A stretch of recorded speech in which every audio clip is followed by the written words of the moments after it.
Hi, this is a demonstration of Mortal Kombat 4 on the PC at the highest difficulty level. That is the ultimate difficulty and the longest and toughest arcade tower titled Master 2. I captured the final 3 fights here. The proof of the difficulty is in the 8 minutes 35 second mark, wherein I show the difficulty level after beating the final boss. We just saw Scorpion use some tactical high damage combos against Kai, and then his tag team partner, the tricky Tanya, joined in. Tanya is tricky because due to her size, a lot of punches and kicks that normally connect miss her.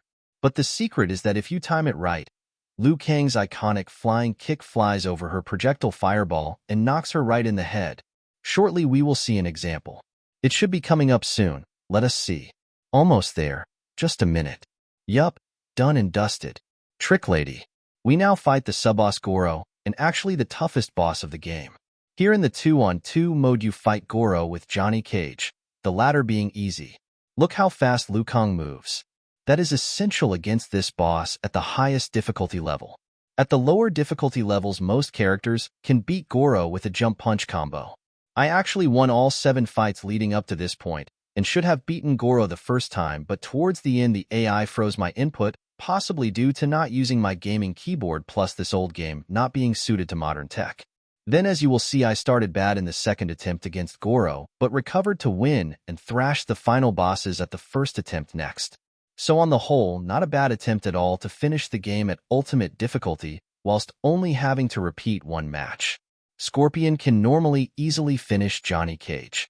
Now there are some glitches in this game which are apparent even at the highest difficulty level and thankfully exploitable it seems. As seen in my previous videos, Mortal Kombat 4, despite its kinetic fluidity, suffered from lack of diversity in move sets and character models. However, at the highest difficulty, I didn't record my unbeaten streak leading up to Goro just in case, but you actually saw some tough challenges and distinctiveness. In future Mortal Kombat games you will have access to quicker recovery through wake-up attacks and breakers, but in older Mortal Kombat games, including this one, only the AI had them. And in this game some opponents did what they shouldn't be able to almost do, as human players will not have access to the input to move those characters that fast on the PC. So in context, fighting Reiko, and to some extent Tanya and Jax at the highest difficulty was enjoyable, as you finally got to see what these characters were supposed to be like, and they used their character-specific moveset with great proficiency. Coming back to the glitches, the one with Johny Cage was inconsistent. But in the final boss fight, we see that if Scorpion stands at a certain distance from Quan Chi, he can continuously high kick him and Quan does not block. Otherwise, Quan Chi can be quite tricky in his mix-ups between his teleport, slide, and projectile. Also, the final boss Shinnok.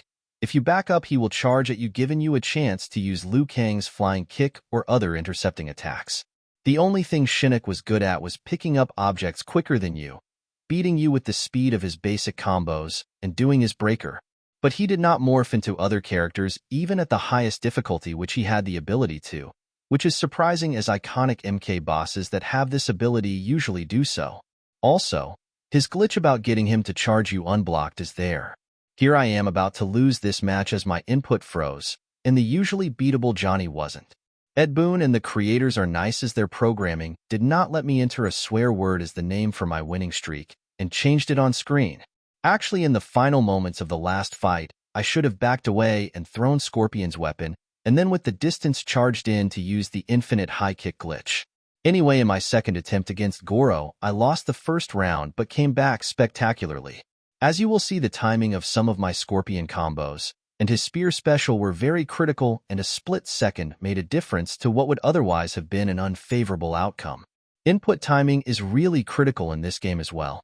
But what I like about Mortal Kombat 4, and the same thing is also admirable about 2015's Mortal Kombat 10, and to a lesser extent the 2019 Mortal Kombat 11 and 2023 Mortal Kombat 12/1, is the consistency in input timing and frame rates. Later games were more used for esports and competitive play, so they had to ensure that as long as your device worked well and the game played without lag, and you played to the best possible ability with the fastest input possible on your controller, the speed at which both you and the AI perform and recover from moves and leave yourself blocked or open would be consistent with the frame rate data provided along with the move set listings in the menus. In Mortal Kombat 1-3, the AI was cheaper and spammy, and people allege it recognized your inputs and made you randomly lose matches. I felt this to some extent when I played Ultimate Mortal Kombat 3 in a retro arcade yesterday, but it wasn't that bad. But in Mortal Kombat 4 here, as we see, even at the highest difficulty, there are only one, maximum two occasions that you would need to replay a match, and sometimes you may have a fully unbeaten run, albeit full of close matches, and that is not bad. Coming back to the match on display, I see Scorpion got his spear timings right, but still got knocked out. Then you will see I will get backed into a corner with Goro, and I nearly lost this match as well, but Liu Kang picked up. Then the third round went well as we shortly progressed to the final boss fight. As we step into it, I reiterate that timing was crucial in this game because whilst it was three-dimensional, it was not fully three-dimensional like other games and some future Mortal Kombat games, and through the match you're seeing with Goro you see that the 3D sidestep dodge move can be quite tactically useful, and at the highest difficulty here the AI moves slightly faster than is possible and uses this, so your timing must be right. There were a couple of occasions wherein my Scorpion spear did not pick up the opponent as they landed to continue the combo, and here at the highest difficulty, one such mistake can be fatal. Also in this difficulty, you have to wait for the right opportunity to attack when you know the opponent will be unblocked and can't always force the pace. Anyway, I will now let you enjoy the video to its conclusion, and do remember to see the evidence that I finished the game in the ultimate difficulty at the 8-minute 35-second mark. I hope you enjoyed this video. I have links to my other popular Mortal Kombat 4 videos below, and will shortly commence reviewing more current Mortal Kombat titles. Once I am done with my Mortal Kombat Retro Nostalgia Rush, which turns up every now and then, that is. Thanks, so do let me know your comments and thoughts. Any tactics you wish to share if you still enjoy this retro game, and let me know which Mortal Kombat out of 9, 10, and 11 that you want me to review next.